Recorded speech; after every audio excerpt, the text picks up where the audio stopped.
झारखंड फतह के बाद अब बिहार में चुनाव लड़ने की झारखंड मुक्ति मोर्चा की ओर से तैयारी हो रही है और जनाधार वाले 12 सीटों पर दावा ठोकने की जो बातें हैं वो झारखंड मुक्ति मोर्चा की ओर से कही जा रही है। जल्द ही राजद और कांग्रेस के साथ इसे लेकर बैठक होगी और बैठक के बाद जेएमएम जो अपना प्रस्ताव है बिहार चुनावों को लेकर वो सामने रखेगी।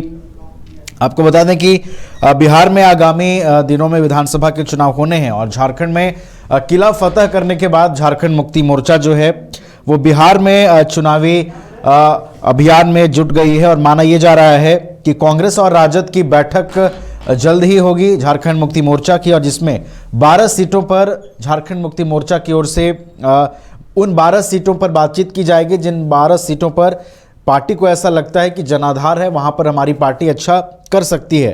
तो झारखंड की सबसे बड़ी सत्तारूढ़ पार्टी झारखंड मुक्ति मोर्चा बिहार विधानसभा चुनाव में भी किस्मत आजमाएगी। बिहार के 12 सीटों पर उम्मीदवार उतारे जाने को लेकर राजद कांग्रेस गठबंधन से दावेदारी करेगी और माना यह जा रहा है कि कांग्रेस और राजद के साथ एक बैठक होगी झारखंड मुक्ति मोर्चा की, जिसमें इन तमाम विषयों पर चर्चा होगी और फिर उसके बाद चीज़ें सामने आएंगी कि 12 जिन सीटों पर दावेदारी की जा रही है झारखंड मुक्ति मोर्चा की ओर से, क्या उन 12 सीटों पर सहमति गठबंधन में बनेगी, क्या वो 12 सीटें मिलेंगी झारखंड मुक्ति मोर्चा को बिहार में चुनाव लड़ने के लिए। इच्छा जरूर जाहिर की है जेएमएम ने, लेकिन देखना होगा कि बैठक के बाद क्या सहमति बनती है और जिन सीटों को आधार बना रही है झारखंड मुक्ति मोर्चा उसमें उसे कितनी सफलता प्राप्त होती है।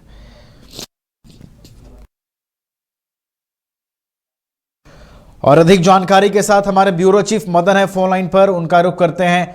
मदन, देखिए झारखंड में चुनावी फतह के बाद अब जेएमएम बिहार में चुनावों की तैयारी कर रही है। खबरें ये है मदन कि 12 सीटें ऐसी हैं जहां पर जेएमएम को लगता है कि उनका जनाधार है। उन 12 सीटों पर दावेदारी की जा रही है और यह भी माना जा रहा है कि राजद और कांग्रेस के साथ जल्द एक बैठक हो सकती है जिसमें चीजें निर्णय ली जाएंगी और चीजों पर चर्चा होगी। मदन, देखिए, जिस तरह से झारखंड में इंडिया फोल्डर के तहत चुनाव लड़ा है जेएमएम, कांग्रेस और आरजेडी ने, ऐसे में अब एक बार बिहार में भी एक साथ चुनाव लड़ने की दावेदारी पेश की जा रही है। तो जरूर है, आप ये देख चुके हैं कि झारखंड में सीटों को बंटवारे को लेकर के जो है काफी खींचतान की स्थिति देखने को मिली थी।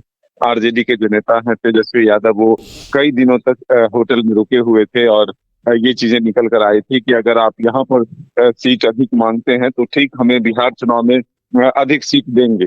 तो अब किस फॉर्मूले पर बातचीत होती है, सीटों की संख्या क्या होगी, ये तो आने वाला वक्त बताएगा। लेकिन फिलहाल जो चीजें निकल कर आई है वो 10 से 12 सीटें जो है वो जेएमएम की दावेदारी हो रही है।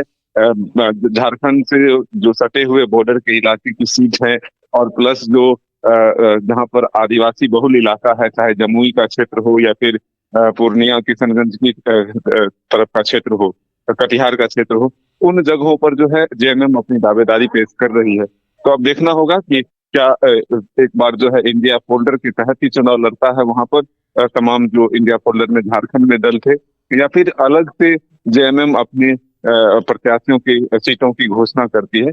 ये आने वाला वक्त बताएगा। चलिए, तो आने वाला वक्त बताएगा कि जो दावेदारी है झारखंड मुक्ति मोर्चा की उसको कितना समर्थन बाकी पार्टियों का प्राप्त होता है। बहुत बहुत धन्यवाद मदन आपका हमारे साथ जुड़ने के लिए और पूरी जानकारी के लिए।